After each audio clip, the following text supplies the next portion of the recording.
অসমৰ সাংস্কৃতিক ক্ষেত্ৰখনৰ বাবে এটা দুখবৰ। যশস্বী সুৰকাৰ, কবি, অভিনেতা, ঘোষক, নাট্যকাৰ, গীটাৰিষ্ট সৈয়দ ছাদুল্লা GMCHত চিকিৎসাধীন অৱস্থাত মৃত্যু হয়। তেখেত অতি সংকটজনক অৱস্থাত GMCHত কিছুদিন ধৰি চিকিৎসাধীন হৈ আছিল। তেখেত আকাশবাণী ডিব্ৰুগড় কেন্দ্ৰৰ প্ৰথমগৰাকী বাতৰি পঢ়োতা।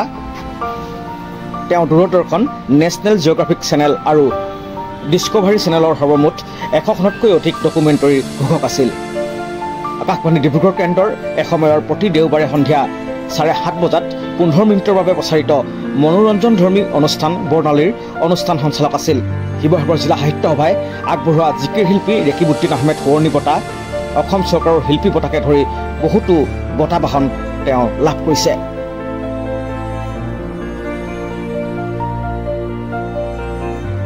তেখেতে মৃত্যুৰ পাছতে তেখেতৰ চকুজুৰি দান কৰি থৈ মহানতাৰ পৰিচয় দি গৈছে। তেখেতৰ জানাজা ৰাজ্যিক মৰ্যাদাৰে ডিব্ৰুগড়ত অনুষ্ঠিত হ'ব।